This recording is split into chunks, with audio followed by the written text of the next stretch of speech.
Hello दोस्तों, जय हिंद। उम्मीद है आप सब लोग मस्त होंगे और अपनी पढ़ाई में व्यस्त होंगे। आज आप सभी को मैथ का प्रैक्टिस क्वेश्चन करवाएंगे, ठीक ना। और एसएससी का प्रीवियस ईयर क्वेश्चन है, एसएससी सीपीएसआई का कुछ क्वेश्चन है, ठीक है ना, और कुछ इंपॉर्टेंट क्वेश्चन है इसमें, ठीक है। तो चलिए पहला क्वेश्चन देखते हैं और समझते हैं, ठीक है। और साथ में आप लोग भी प्रैक्टिस करिए, क्योंकि मैथ में प्रैक्टिस ही करना सबसे ज्यादा जरूरी होता है ना। और आप सभी को पता भी है कि आपको यहाँ पर मैथ का प्रैक्टिस करवाया जाता है, ठीक है ना। ये सभी एग्जाम के लिए है, ठीक है ना। आप जो भी एग्जाम दे रहे हैं, मैथ का क्वेश्चन लगभग सब में उसी जैसा रहता है। किसी में लेवल थोड़ा हाई कर देता है, किसी में लो लेवल भी आता है ना। ऐसा तो नहीं कि एसएससी सीजीएल में सभी के सभी क्वेश्चन हाई लेवल के होते हैं, ऐसा नहीं है। तो उन सभी क्वेश्चन की प्रैक्टिस कराई जाती है ताकि आपको एक जगह पर सभी क्वेश्चन मिल पाए और आप प्रैक्टिस ज्यादा से ज्यादा अच्छे से ढंग से कर पाए, ठीक है ना। चलिए तो पहला क्वेश्चन शुरू करते हैं और आप लोग भी लगाइए। चलिए पहला क्वेश्चन जरा देखिए क्या है। 10 छात्र और उनके कक्षा अध्यापक का औसत आयु 17 वर्ष है। यानी 10 तो लड़के हैं, है ना, छात्र हैं, और एक अध्यापक है, तो उनका उम्र कितना है? 17। आंसर आ गया होगा, आंसर बताओ।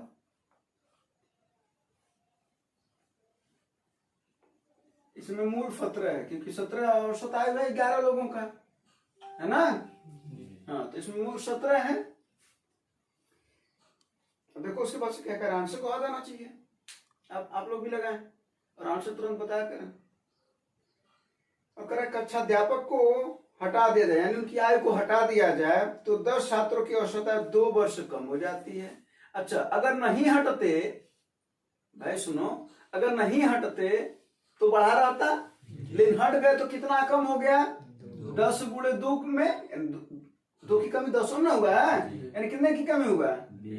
20 की कमी हुआ है ना। हटते तो 20 रहता, हटने के कारण 20 की कमी हुआ, तो ना हटते तो 20 ये रहता, और 17 तो पहले से था, तो कुल कितना रहता है? 37 रहता है। यानी अध्यापक की उम्र कितनी है? 37, है ना। अब नहीं समझ में आ रहा था, इसे देख लो। ये बताओ, योग बराबर क्या होता है? औसत गुणे संख्या, है ना। जब अध्यापक थे तो टोटल कितने लोग थे? 11, और औसत आयु कितनी थी? तो इसका गुणा करके बताओ कितना आ जाएगा? 11 7 77, 11 का नाम 11, औसत 18, यानी 187, है ना। और जब अध्यापक नहीं थे तब उनकी आय का योग कितना था? यानी लड़कों की आय का योग, तो 10 लड़के थे, 2 कमी हो गया, 2 कमी हुआ ना, तो 17 सब कितना हो गया? 15 हो गया। यानी अब औसत कितना है? 150, है ना। 15 गुणे 10 इसको 150, ये हो गया 150, है ना। अब इसमें से माइनस कर दो 7, 5 में वही जो बचे हैं, तो कौन बचे हैं? 11 में से 10 तो हो ही गए, एक बचे हैं, कौन? अध्यापक। उन्हीं काम करें, चाहे इसे लगा लो चाहे इसे लगा लो, ठीक है ना। चलो होता है।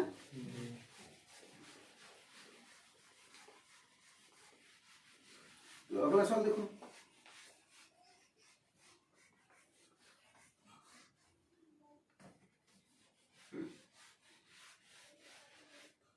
अगला फल देखो, अगला फल क्या है? अगला लगा। ऐसा फल तो कई बार पूछा जा रहा है ना। यानी कई बार पूछने का मतलब क्या होता है? ये क्वेश्चन तो इम्पोर्टेंट जरूर होगा, क्या हुआ छोटा है लेकिन इम्पोर्टेंट तो जरूर, और कभी कभी ये सब परीक्षाओं में आता रहता है ये वाला। तो प्रतिशत परिवर्तन बराबर क्या होता है बताया भी थे, और तुरंत आंसर बताओ, आया कि नहीं है? प्रतिशत परिवर्तन बताया था a + b + ab बाई 100, ये नहीं बताते? हाँ, अगर बढ़ेगा तो a प्लस होगा, घटेगा तो b माइनस होगा। यानी बढ़ेगा तो प्लस, घटेगा तो माइनस, दोनों बढ़े तो दोनों प्लस, दोनों घटे तो दोनों माइनस, है ना। बस यही करना है। अब यहीं पर देख लो क्या करना है। आया कि नहीं आया? आ गया होगा, कितना आया? 1 से 1 बटा 4, 1 से 1 बटा 4, यानी चौथा ऑप्शन। आओ देख लेते हैं बाकी लोगों का भी। ए की वैल्यू कितनी है? क्या कर रहा है? 35% की वृद्धि, यानी प्लस 35। और बी की वैल्यू कितनी है? कितनी है? 25 कमी, तो यानी -25, यही ना। हाँ, अब इसी में रख लो, क्या हो जाएगा? प्लस 35 माइनस, अब प्लस और माइनस का गुणा, 35 गुणे बटा, यही ना। 35 में से 25 माइनस कर दो, कितना आएगा? माइनस। इसमें देखो 100 से भाग दोगे तो कुछ ना कुछ वो माइनस आ जाएगा, या तो उससे बेहतर है कि क्या कर लो, इसका गुणा कर लो, है ना। 25 25 ये 5 12 आया, 25 नहीं आए, 75 12 87। 2 अंक पर दफनों लगा दोगे भाई, 3200 तो 2 अंक पर दफनों लगाओगे ना, तो 2 अंक पर दफनों लग गया, यही ना। हाँ अब 100 10 में से 8.5 जाएगा तो कितना आएगा भैया, 1.25 या इसी को क्या लिखते हो, 1 सही 1/4%। अरे भाई ये 0.25 ना है, हाँ 25 पैसा 1 रुपया में वो, यानी चौथाई भाग है वो।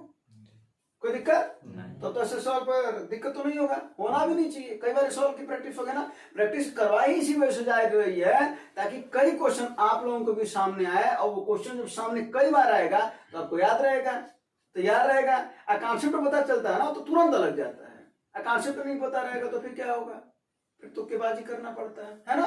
और तुक्केबाजी से कोई परीक्षा नहीं निकलती, नहीं बिल्कुल नहीं निकलती है ना।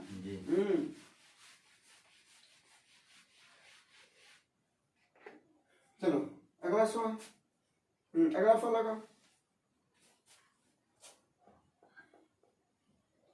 तीसरा सवाल लगाओ। कह रहा ए बी को 1500 मीटर की दौड़ में 10 सेकंड की शुरुआत देता है।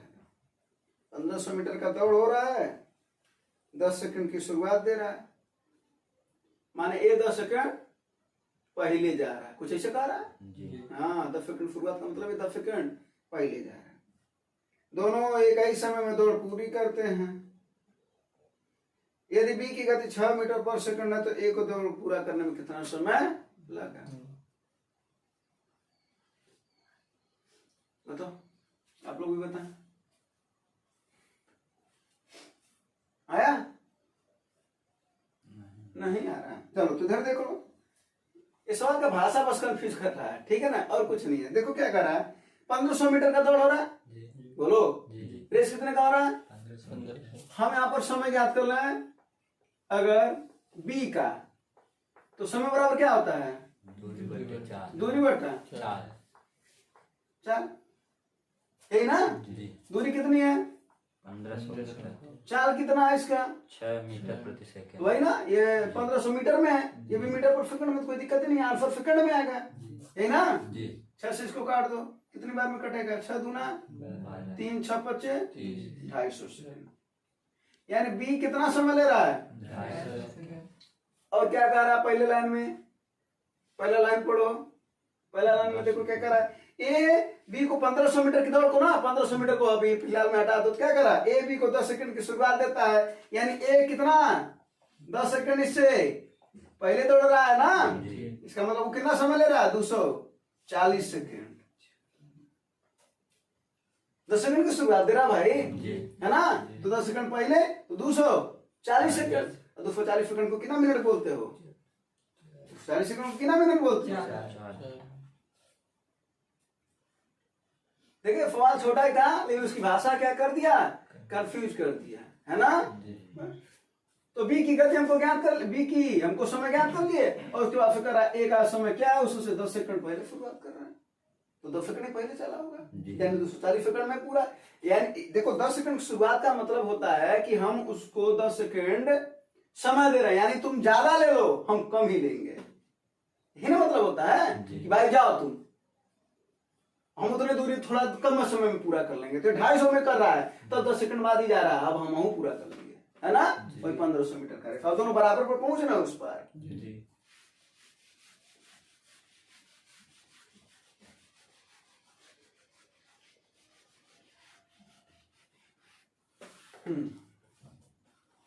अगला फल चुनाव वाला है, विधानसभा में चुनाव हो रहा है ना, इसमें चुनाव चल भी रहा है ना, अभी कहाँ चल रहा है, मतलब होने वाला है, कहाँ पर, 5 राज्यों में। ये सब सवाल तो तुरंत तुरंत लगाना चाहिए, कैलकुलेशन वाले पार्ट है बस इसमें, है ना। एक उम्मीदवार को कुल वैध मतों का इतना % प्राप्त हुआ, 2% अवैध मत है, मतदाताओं की कुल संख्या तो दे रखा है, कुल कितना है, यही है। इसमें कितना परसेंट अवध में था, पहले उसको हटा दो, कितना है 2%। तो बचा कितना 98 बटा। 100 अब ये जो है ये वैध मत हो गए ना। जी। अब इसका कितना परसेंट पाया है जीतने वाला, करा ना 60%। जी। तो वही पूछ रहा है कि कितना उठवा है, काउंटिंग में बताना, परसेंट में नहीं बताना, काउंटिंग में बताना। बस इसी को सॉल्व करके बता दो आंसर। क्या हो जाएगा, 2 जीरो से 2 जीरो कट गया है, फिर 2 जीरो से 2 जीरो कट गया। अब इन्हीं का गुणा करना है, 15 गुणे 98 गुणे 60 है ना। बताओ कितना हो गया।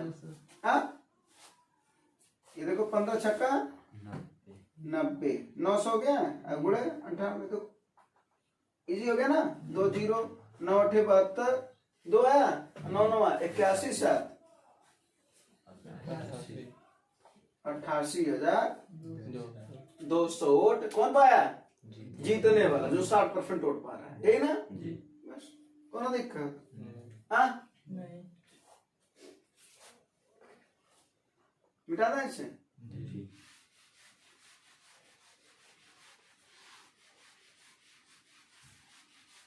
अगला सवाल लगाओ। लघुत्तम समापकता।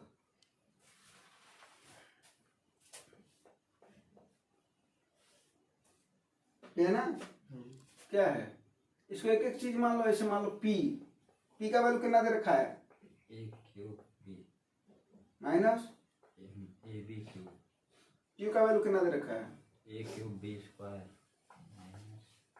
Minus A square B cube A square. B।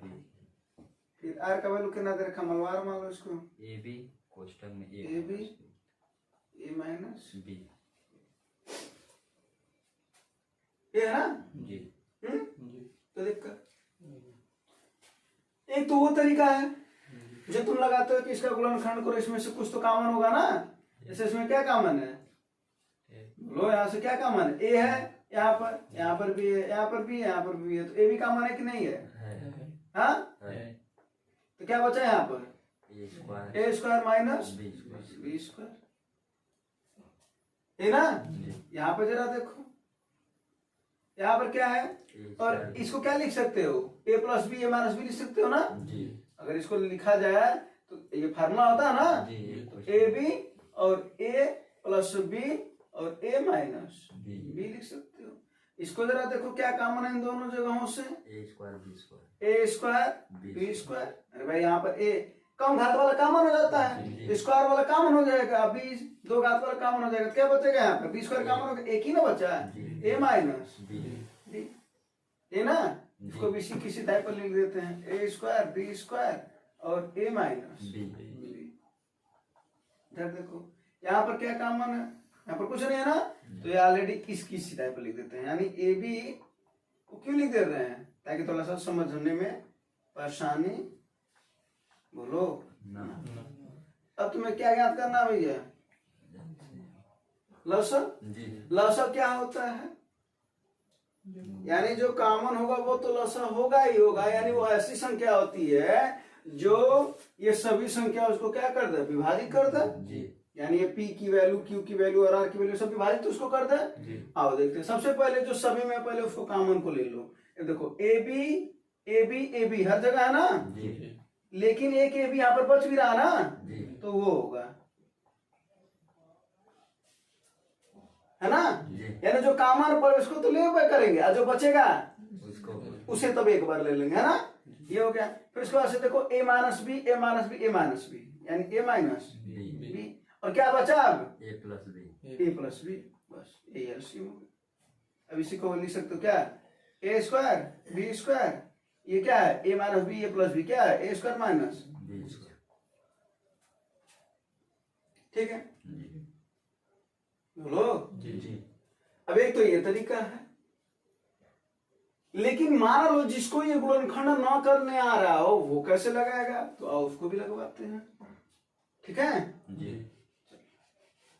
जरा वो लोग देख लें।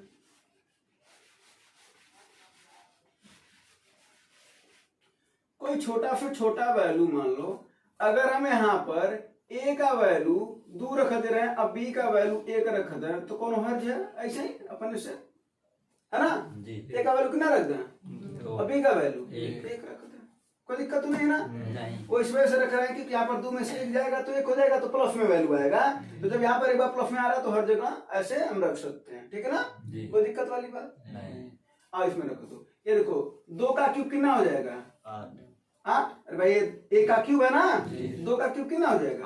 8 गुणे बी का क्यूब यानी 1 माइनस ए यानी 2 गुणे ए का क्यूब 1 यानी 8 एक का नाम 8 2 एक का नाम 2 कितना आया भैया? 6 है ना? जी अगला देखो ए क्यूब है यानी ए क्यूब का मतलब कितना? 8 8 बी स्क्वायर माने 1 माइनस ए स्क्वायर माने 4 2 का वर्ग 4 बी का क्यूब 1 8 का नाम 8 4 का नाम 4 कितना होगा भाई? 4 यहाँ पर आ जाओ कितना हो जाएगा? 2 गुणे 1 और 2 माइनस 1 यही ना? जी तो कितना आ जाएगा ये? 2 में से 1 जाए 2। अब बताओ 6 4 2 का एलसीएम कितना होता है? 12 कितना होता है? 12 यहाँ तक कोई दिक्कत हो तो बताओ। नहीं भाई हमने ए का वैल्यू 2 रख दिया, बी का वैल्यू 1 रख दिया, बस तक करके सॉल्व कर दिया, जी यही ना? जी हाँ का तो 1 और 2 भी रख सकते थे, बस हम इस वजह से रखे, बोला ना यहाँ पर प्लस वैल्यू आ जाएगा, इसी वजह से हम 2 रख दिए, इसको 1 रख दिए, है ना? जी कोई दिक्कत? अब ऑप्शन पे चलते हैं। पहला ऑप्शन क्या है? ए स्क्वायर बी स्क्वायर कोष्टक में A square plus B B square square, ठीक ना? जी। अब इसमें रखा जाए 12 आना चाहिए ना? जी अब देखते हैं ए स्क्वायर का वर्ग कितना है? 2 2 का वर्ग 4 बी का वर्ग 1 और यहाँ पर 2 का वर्ग 4 अब प्लस 1 4 का नाम 4 4 1 4 5 तो 4 गुणे 5 कितना आ रहा है? 20 पहला ऑप्शन गलत किलो को समझ में आया? जी बातें समझ में आई कि नहीं आई? आए पहला ऑप्शन। गलत दूसरा ऑप्शन देख लो क्या है? ए ए स्क्वायर बी बी स्क्वायर फिर क्या है? A square minus B square A square का वैल्यू 4 बी स्क्वायर का वैल्यू 1 ए स्क्वायर का वैल्यू 4 माइनस 1 कितना आ जाएगा? 4 एक का नाम 4 4 में से 1 जा 3 4 3 आई 12 यानी यही वाला सही है और आया भी थे। जी तीसरे वाले में देखो हर जगह प्लस प्लस है ना, फिर चौथे वाले में देखो प्लस है तो वो तो ज्यादा आएगा, जी आएगा ना? जी अब देखो माइनस वाला है, देखो ए क्यूब है ना, ए क्यूब बी स्क्वायर, ए क्यूब का मतलब 2 का क्यूब 8 8 उसको भी लिख दो, कितना हो जाएगा? 8 8 और 8 गुणे 1 और क्या है? ए स्क्वायर माना बी स्क्वायर यानी 2 का वर्ग 4 में से 1 जाए 8 का नाम 4 और 4 में से 1 जाए 3 कितना हो जाएगा? 8 गुणे 3 इक्वल टू 24 कितना आना चाहिए? 12 एक ही ऑप्शन में पा रहा है, ये सही है। अब तो नहीं बोलोगे ना ऐसे सवाल, ऐसे सवाल में क्या कर लेना चाहिए अपने से? मान रख ले मान रख लो और उसका आंसर आ जाएगा। अब तो नहीं ना ज्योग्राफी कोई बहुत विशेष प्रॉब्लम मतलब एलसीएम वाले में ऐसे सवाल में, हाँ चलो नोट भी कर लेना, ठीक है? जी हाँ नींद तो नहीं लग रही है ना? हाँ हाँ, आंखों में नींद बहुत है पर सोना नहीं है, आंखों में नींद बहुत है पर सोना नहीं है, यही है वक्त कुछ कर दिखाने का, इसे खोना नहीं है। अगला सवाल देखो, तो यही वक्त है कुछ करने का, तो इस सवाल को भी कर लो, करो। अगला सवाल क्या करा? अंत व्यास, ठीक है, यानी अंदर का व्यास रखा है 18 सेंटीमीटर के अर्धगोली कटोरे में पानी है। क्या है? अर्धगोली कटोरा है, ठीक है, जी इसमें क्या भरा भैया? पानी पानी। क्या भरा है? पानी ठीक है। जी अब क्या करा है? 6 सेंटीमीटर व्यास और 3 सेंटीमीटर ऊंचाई वाले बेलनाकार बोतल में भरना है। एक बेलन है, इस बेलन के आकार का क्या है? बोतल है। आई पनिया को क्या करना है? भरना है, ठीक है। तो कह रहा है कितना बोतल की आवश्यकता पड़ेगी? भाई हो सकता है कई बोतल की आवश्यकता पड़े, नहीं समझे? हो सकता है कोई एक और बोतल हो लगे, हाँ जी हो सकता है 1 में काम चल जाए, ये तो हो सकता है। फिर यहाँ से पानी इसमें भी निकाला जा रहा है। अब ये पता नहीं है कि कितने बोतल की आवश्यकता पड़ेगी, लेकिन एक बात बताओ, जो पानी यहाँ से निकाला जाएगा वही पानी इन सब बोतलों में डाला जाएगा। बोलो, यानी इसका आयतन जब खाली किया जाएगा तो वो आयतन किस में जाके भरेगा? बोतल में। बोलो, हाँ, कोई दिक्कत नहीं। अब एक बात बताओ, यानी एक ये क्या है? एक अर्धगोला है, यही ना, और ये कई बोतल लग रहे होंगे, यानी अब हमको क्या ज्ञात करनी है? संख्या ना। तो संख्या बराबर क्या होता है? बड़ा बटे छोटा, यानी बड़ा का आयतन बटे छोटे का। बड़ा कौन है इसमें? अर्धगोला। अर्धगोला कौन है भैया? और छोटा कौन है? तो बोतल है कैसा? बेलनाकार। यानी अर्धगोले का आयतन बटे बेलन का आयतन, है ना भैया? अर्धगोले का आयतन क्या होता है? 2/3। कई और बताए पाई आर, पाई आर क्यूब। ये नहीं होता इसमें, है ना? पाई आर क्यूब। कोई दिक्कत नहीं, है ना? कोई दिक्कत नहीं, कई बार लिखोगे ना फार्मूले तैयार हो जाएंगे, ठीक है? बेलन का आयतन क्या होता है? पाई आर स्क्वायर एच। अब देखो इसके और आर और इसके आर में थोड़ा अंतर होना चाहिए ना, ताकि पता चल जाए। बस अब ऐसे सवाल इतना, ये सब आसान सवाल होता है भाई कि देख करके लगाया जा सकता है, माने 1 लाइन 2 लाइन करना पड़ता है मात्र, ठीक ना? लेकिन कब जब कॉन्सेप्ट क्लियर है तो देखिए, इसी का आयतन बोतलों में भरेगा तो बड़ा ये है, छोटा ये सब है, तो बड़ा ऊपर रहेगा, छोटा नीचे रहेगा। उसके बाद से गोले अर्धगोले का आयतन बटे बेलन का आयतन, अर्धगोले का आयतन 2/3 पाई आर क्यूब होता है, इसका पाई आर स्क्वायर एच होता है। इन लोगों में अंतर कर दे ताकि इसका आर अलग होगा, इसका आर कुछ अलग होगा ना, बस पाई से पाई।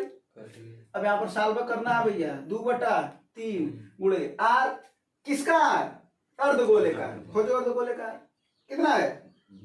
18 सेंटीमीटर व्यास है ना, तो त्रिज्या कितना हो जाएगा? आधा ना। व्यास अगर 18 तो त्रिज्या ना आधा होता है ना। यहाँ से लेकर के यहाँ तक की वैल्यू दे रखा 18, ये ना त्रिज्या होता है इतना, तो 9 है आधा, तो 9 कितनी बार? 3 बार, यही ना। अब बटा आर स्क्वायर, अब ये किसका? बेलन का। बेलन का देखो कितना है? 6 सेंटीमीटर व्यास है ना, तो त्रिज्या कितनी होगी? 3 गुणे गुणे, दिख रहा है ना इन लोग ऑनलाइन वालों को? हाँ, 3 गुणे 3। उसके बाद से क्या है? ऊंचाई कितनी है? 3।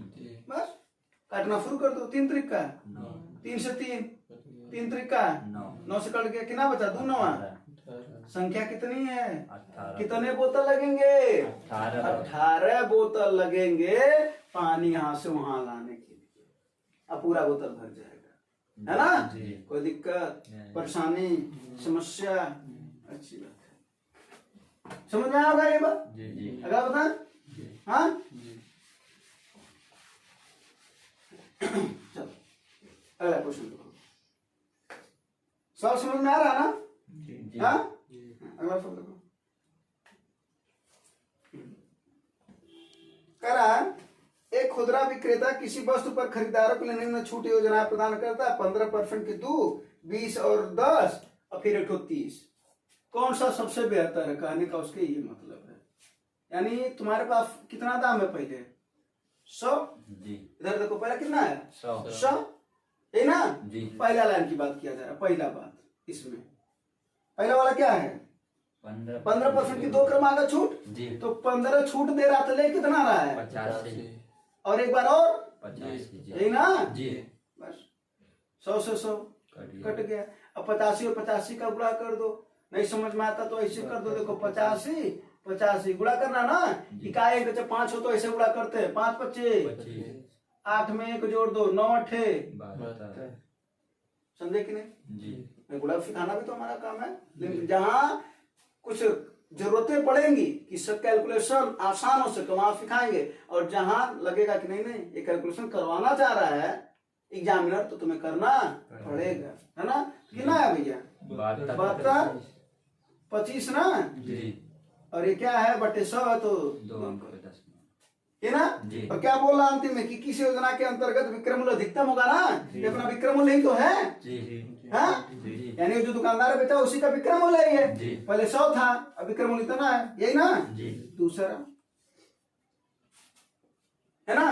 अब दूसरा पर क्या करा? 20 और 20 के बाद 10 की छूट दे रहा है, यानी पहले दाम कितना था? 20, अरे सॉरी 100, 20 की छूट दे कितना होगा? 80 बटा 100।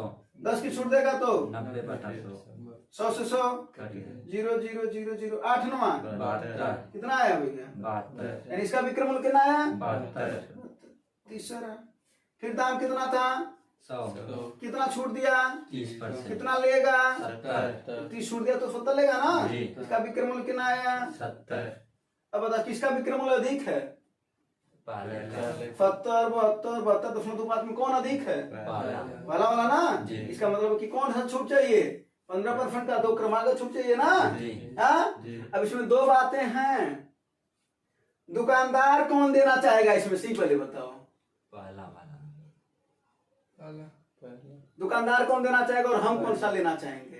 पहला दुकानदार देना चाहेगा जैसे देखो ये दो ये इसका विक्रमूल्य है जी ये इसका विक्रमूल्य है ये इसका तीन है छूट जी है ना। जी हम दुकानदार के पास गए और हमें ये तीनों छूट की वो हमको 3 छूट बताया बोला कि कौन सा तुम लोगे जो हमको फायदा होगा वो हम लेंगे। जी हाँ जी अब हमारे पास 100 रुपया है एक में 70 रुपया देना पड़ेगा एक में 72 देना पड़ेगा एक में 72.5 देना पड़ेगा। हम कितना रुपया देना चाहेंगे कम से कम जी हम कम से कम तो हम क्या कहेंगे हमको 30% का छूट दो भैया हमको ये 2 छूट नहीं चाहिए हमको 1 का छूट दे दो इकट्ठा कितना 30 का। समझ में आया। जी। तो हमको यानी सवाल पूछ सकता है कि एक व्यक्ति जो खरीदने जा रहा है उसके लिए कौन सा छूट सबसे प्रभावी है यानी सबसे अच्छा है कौन सा है एक का छूट जो सीधा 30% दे रहा है हमारे लिए अच्छा है। जी लेकिन वो अगर तुमसे लेना चाहेगा तो कौन लेना चाहेगा वो कितना रुपए में वही वस्तु बेचना चाहेगा 100 रुपए वाला 70 में 72 में 72 तो 5 में 72 ऐसी बात हो जाएगा हमको ज्यादा मिला है जी। तो उसके लिए कौन अच्छा है क्रमागत छूट।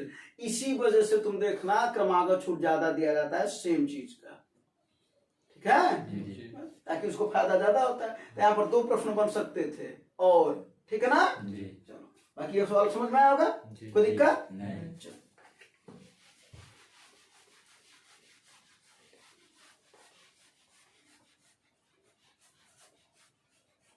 अगला सवाल देखा जाए जी हाँ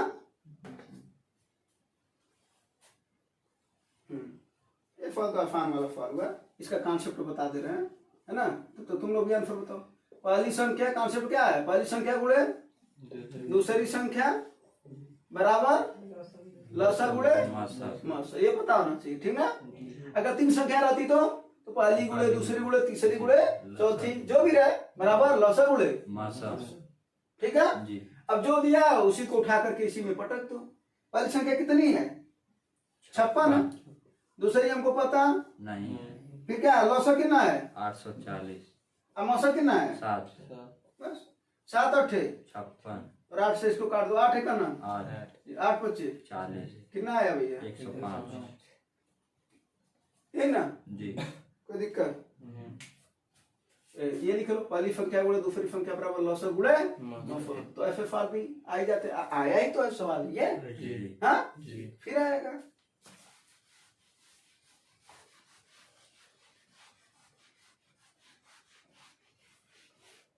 ठीक है।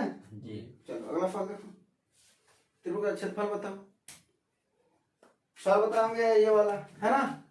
हाँ जी त्रिभुज का क्षेत्रफल ज्ञात करने के लिए बताएं फार्मूला क्या यस S minus A S minus B S minus जब भुजा अलग अलग है जैसे 10 12 और 18 दे रखा ना भुजा अलग अलग है ना यही फार्मूला यूज करना ठीक है। जहाँ पर एस बराबर क्या होता है ए धन बी धन सी बाई 2 यस को क्या बोलते हैं भैया अर्ध परिमाप बोलते हैं इसको यही ना।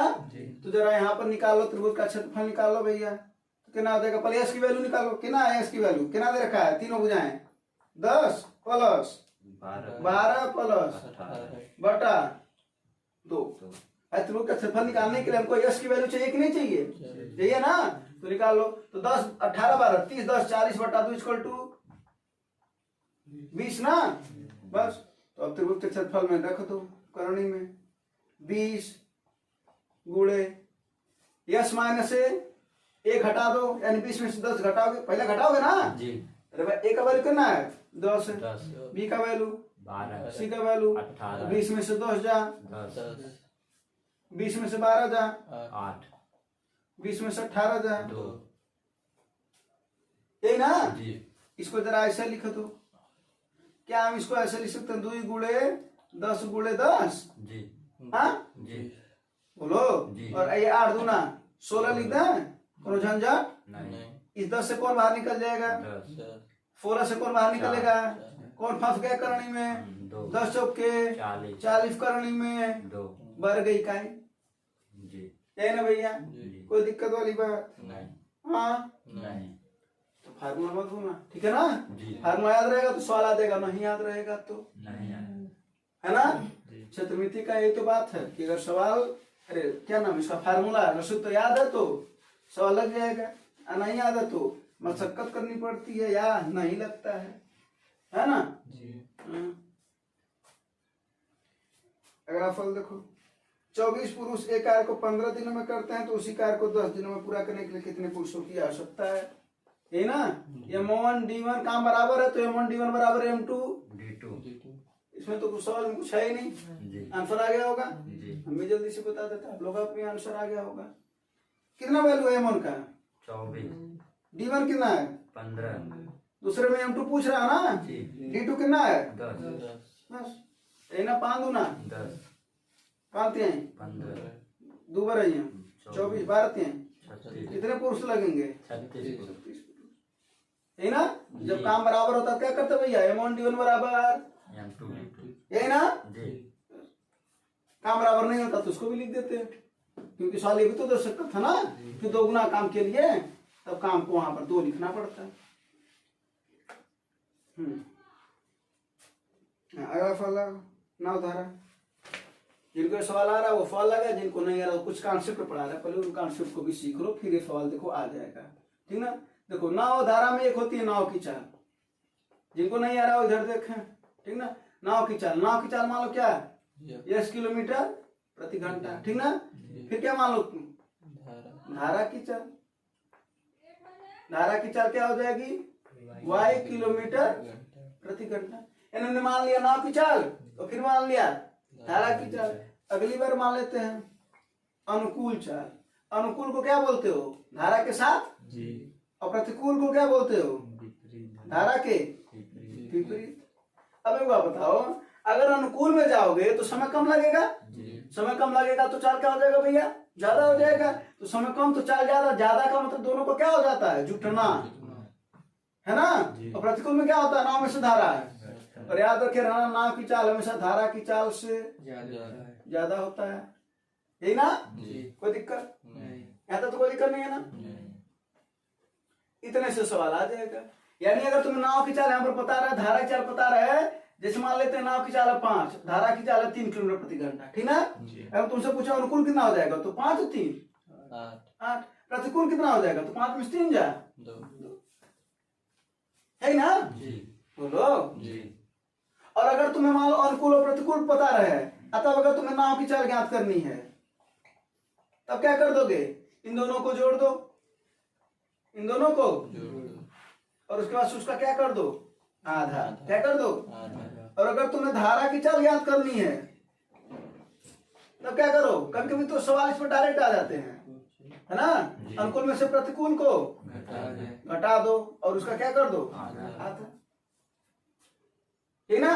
अब मान लेते हैं कि हम अनुकूल का चाल यहाँ पर मान लेते दे रखे हैं 10 और इसका दे रखे हैं 6, तो हम पूछे नाव की चाल बताओ कितना हो जाएगा? क्या करोगे? दोनों को जोड़ दो, 10 6 16 का आधा, यानी नाव की चाल कितनी आ जाएगी? 8। अगर हमका धारा की चाल बताओ तो 10 में 6 जा 4 का आधा, यानी 2 किसकी चाल आ जाएगी? ठीक है ना? कोई दिक्कत? लेकिन ये इतने कॉन्सेप्ट पर लग जाएगा, इसको नोट कर लेना, ठीक है ना? जो मिटाती हैं। हाँ हाँ, जरा ये देखो, ये वाला तो बता ही दिया था ना? अब देखो यहाँ से सवाल लग जाएगा। यहाँ पर सवाल क्या बोल रहा है? ये स्थिर जल में नाव की गति धारा की गति की 3 गुना है। हम पहले भी बोले कि नाव की ज्यादा होती धारा की, तो यहाँ पर क्या रख देते हैं? नाव, और यहाँ पर भैया ये ना, यानी करा नाव की गति 3 गुनी है, तो अगर ये 1 है तो ये कितना है भाई? यहाँ तो कोई दिक्कत तो नहीं है, सवाल पर हम काम कर रहे हैं। यानी ये धारा अगर 1 है तो नाव कितनी है? 3। अब आगे क्या करें? यदि नाव धारा के अनुकूल एक निश्चित स्थान तक जाने में 15.5 सेकंड का समय लेती है, कितना समय ले रही है? 15.5 सेकंड का। तो धारा के प्रतिकूल समान दूरी को तय करने में कौन सी दूरी? कौन सी दूरी? कौन सी दूरी? समान दूरी का मतलब दूरी क्या है? दूरी क्या है? बराबर है। समान दूरी का मतलब दूरी क्या है? बराबर। तो अगर दूरी बराबर होगा तो दूरी बराबर होता क्या भैया? 4 गुणे समय बराबर होगा। जी। लेकिन कौन सी चाल? एक बार अनुकूल और अगला प्रतिकूल। प्रतिकूल। ये बात तो समझ में आई कि नहीं है? जी। मैं करा ना समान दूरी, दूरी बराबर है तो दूरी बराबर होता 4 गुणे समय। इसका मतलब अनुकूल चाल गुणे समय बराबर प्रतिकूल चाल गुणे समय। जी। कोई दिक्कत? नहीं। बस अब लिख दो। अब एक बार बताओ, नाव और धारा का पता है अपने को? जी। हमको क्या चाहिए? अनुकूल चाल। जी। अनुकूल में क्या करते हैं? दोनों को तो 3 और 1 4 4 गुणे। अनुकूल का समय कितना दे रखा है? 15.5 15.5। यही ना? जी। बराबर। प्रतिकूल, प्रतिकूल में क्या करते हैं भैया? बता देते हैं। तो 3 में से 1 जा 2 गुणे समय। ये तो हमको यहाँ का नहीं पता है, यही ना? जी। बस 2 दूना 15.5 का दुगना करो कितना आ जाएगा? 31 सेकंड लगा, यही ना? जी। अगर पूछा होता, अब ये बात है कि पूछ क्या रहा है ना? अगर पूछा होता कि प्रतिकूल जाने में वही समान दूरी कितना समय लगेगा तो आंसर कितना होता है? 31 सेकंड। लेकिन क्या पूछा है? इस धारा के प्रतिकूल समान दूरी को तय करने में अतिरिक्त समय कितना लगा? अतिरिक्त का मतलब अनुकूल में कितना समय लग रहा है? 15.5 प्रतिकूल में कितना समय लग रहा है? 31 कितना ज्यादा ले रहा है? 15.5 नहीं समझेगा? जी। और आप लोग भी बताएं, समझिए। पूरा समय 31 सेकंड लगा। जी। पूरा समय 31 सेकंड। और अनुकूल में कितना लगा? 15.5 यानी प्रतिकूल में लग रहा 31 और अनुकूल में लग रहा 15.5। करा कितना ज्यादा ले रहा है? तो जब 31 में से इसको घटाएंगे तो वो पता चलेगा ना ज्यादा ले रहा है। यानी 15.5 समय ज्यादा ले रहा है। 15.5 नहीं ले रहा है। क्या प्रतिकूल वाला समय बराबर लेगा क्या? बिल्कुल नहीं। अनुकूल में चाल ज्यादा होता है तो समय कम लेगा ना, अब प्रतिकूल में चाल कम होता है तो समय ज्यादा लेगा ना, तो समय वहां पर बराबर नहीं हो सकता। लेकिन ये अतिरिक्त समय है, बराबर हुआ है ना? बस कोई दिक्कत नहीं। ये देखो इतने कॉन्सेप्ट पर फॉल लग गया है, जी। लग गया ना? हाँ, तो सवाल का अगर कॉन्सेप्ट पता रहे तो देखो हमको डायरेक्ट कितना मेन लाइन में आ जाता है। ये चीज तो हमको पता रहता तो मात्र 1 और 2 दूसरी लाइन में आ जाता आंसर, जी। आ जाता ना? जी। बस यही होता है। कॉन्सेप्ट पता रहा तो 2 से 3 लाइन में आंसर आ जाएगा। नहीं पता है तो भैया फिर लगाते रह जाओगे, है ना? और भी सवाल है अभी? जी।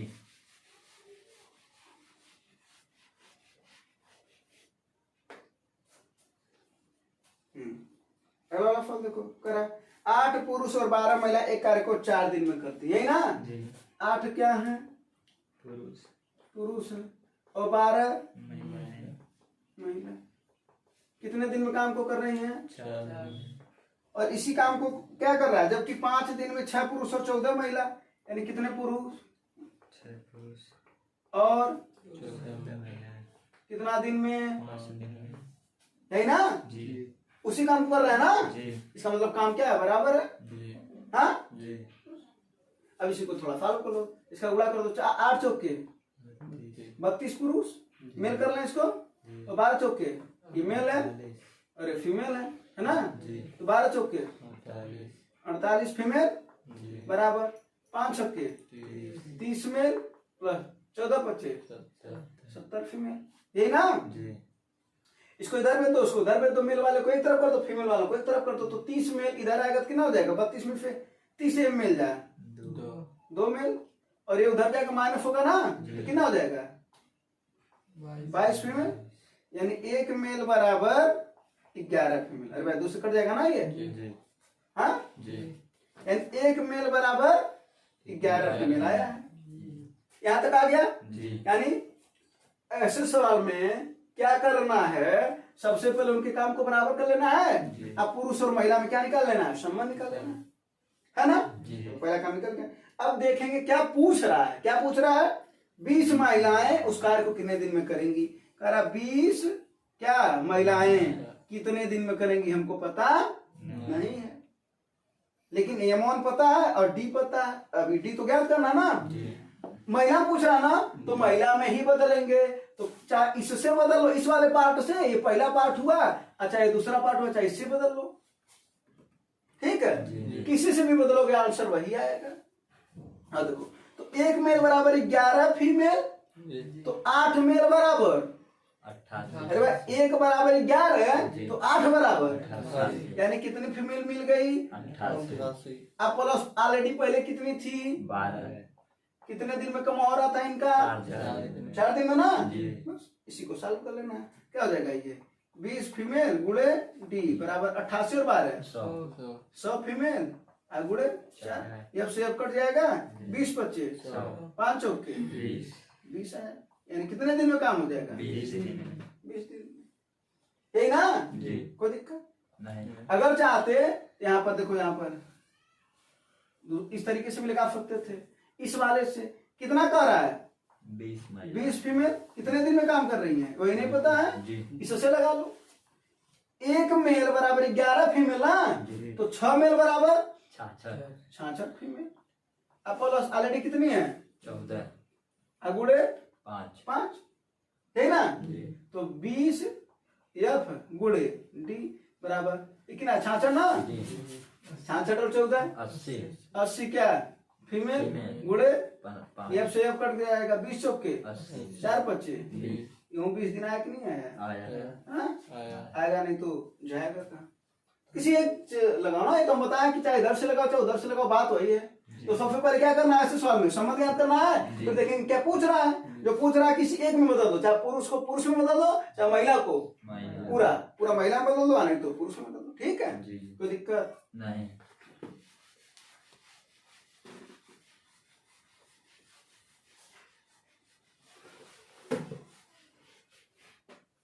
अगला सवाल।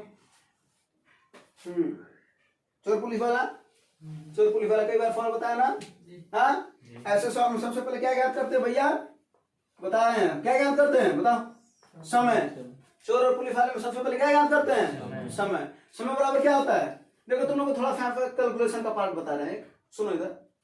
समय बराबर दूरी बटा 4, दूरी बटा 4, यही ना। जी। एक बार बताओ दूरी कितना दे रखा, ऑलरेडी दे रखा, कितना दूरी पर देख रहा है, 120 मीटर, यानी उनके बीच की दूरी कितनी है 120 मीटर। 120 मीटर।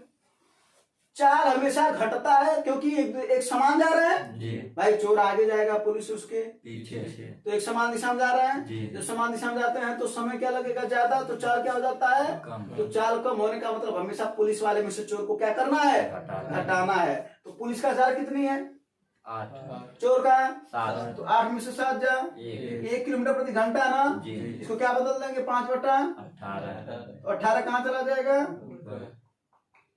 बटा 5 इससे काट दो कितनी बार में कटेगा। 24 अब देखो हम लोग क्या गलती करते हैं कि 24 गुणे 18, 18 अगर समय पूछता तो हम इसका गुणा करके बता देते हैं, लेकिन समय नहीं पूछ रहा ना तो रहने दो ना। जी। ऐसे गुणा करते कि नहीं करते, जी। गुणा करते ना, जी। सेकंड में बदलते फिर मिनट में बदलते, कुछ ना कुछ करते ना, मत करो। ये सेकंड है ना 24 गुणे 18 सेकंड है कि नहीं है। जी। हमको क्या पूछ रहा है, चोर द्वारा चली गई दूरी तो चोर की दूरी, और दूरी बराबर क्या होता है 4 गुणे समय। और चोरवा का चलिया कितना है 7 किलोमीटर प्रति तो 7 किलोमीटर प्रति घंटा मतलब 7 गुणे 5 बटा 18 तब ना मीटर पर सेकंड में आएगा, तो 7 गुणे 5 बटा 18 समझिया यही तो है ना। जी। इसी अब समझे क्यों नहीं बदले हैं, जी। 18 से 18 काट के इसी वजह से नहीं बदले, वैसे गुणा करते तब आता एक ना। अब इसका कर लो कितना हो जाएगा ये 7 25 35 गुणे 24 यही ना, 35 का गुणा कर लो इसमें, 35 चौके 140 140 के 0 14 है, 35 दूना 70 14 यानी 840 मीटर है ना। यानी चोर कितना दूरी चल रहा है 840 मीटर। क्लियर, जी। जी। कोई दिक्कत वाली बात नहीं। ठीक है। जी। अब पुलिस का दूरी ज्ञात करना रहता तब क्या करते हैं, तो उसका 4 गुणे समय है भैया। अगर पुलिस की दूरी ज्ञात करना रहता तब क्या करते हैं, तो उसका 4 गुणे समय, तो चलो यहाँ पर कितना हो जाता 8 गुणे 5 बटा 18 गुणे 24 गुणे 18 है ना, जी। तब उसका आ जाता। 18 से 18 कट जाता है, कितना हो जाता है? 8 पच्चे 40, अरे 8 होता ना, 8 पच्चे 40, और यहाँ पर क्या आ जाता है? 18, हाँ 18 चौके 72, कितना हो जाता है? फिर दूरी कितना हो जाता है? 960 120 उसी में जोड़ देते हैं। और 120 अभी तो वो जोड़ना पड़ेगा ना, क्योंकि 120 मीटर बाद देखा ना, वो तो बाद की बात कर रहा अभी। अभी ये यहाँ पर देखो 8 पच्चे 40 और 18 चौक 72, कितना हो जाता है? 720, है ना? 120 मीटर अगवा देखा, तो इसको 120 मीटर और जाना पड़ेगा कि नहीं? है वाला दूरिया, वो तो वहां से भाग रहा ना, लेकिन पुलिस तो 120 मीटर और तो जाएगा, क्योंकि ये तो उसके बाद का समय है ना, जब पकड़ना शुरू किया वो। तो इसमें 120 और जोड़ दो, अब देखो कितना आ जाएगा? 840। पकड़ा गया कि नहीं? पकड़ा गया कैसे में, है ना? हाँ। चलो, तो समय पूछता तो कितना, इसका आंसर आ जाता है 24 गुणे 18, वही जो आता है उसको, ठीक ना? करा एक त्रिभुज की भुजा 15 सेंटीमीटर और संगत ऊंचाई 6 सेंटीमीटर है, तो त्रिभुज का क्षेत्रफल बताओ। देखो त्रिभुज का क्षेत्रफल में क्या होता है भैया, ऐसा मतलब क्या होता है? एक त्रिभुज है, इसकी क्या करा है? ऊंचाई 6 सेंटीमीटर है ना, इसकी संगत भुजा मतलब होता है लगी हुई भुजा। संगत भुजा मतलब लगी हुई भुजा। ये कितना है? 15 सेंटीमीटर। कितना है? तो यहाँ पर पाइथागोरस थ्योरम बनाना, हाँ? इसका मतलब है किसका पूछ रहा है? समकोण त्रिभुज का क्षेत्रफल पूछ रहा है। देखा जाए तो ले दे करके, ये ना हुआ? तो समकोण त्रिभुज का क्षेत्रफल क्या होता है? 1/2 आधार गुणे ऊंचाई, ठीक है? कितना हो जाएगा? 1/2 आधार कितना है? 15, ऊंचाई कितनी है? 2 तिहाई 6, 15 तिहाई 45 वर्ग इकाई। सेंटीमीटर में दे रखा है क्या? हाँ, तो सेंटीमीटर हो जाएगा, वर्ग सेंटीमीटर, ठीक है? अगर नहीं दिया रहता तो वर्ग इकाई हो जाता है, ठीक है जी, कोई दिक्कत? चलो,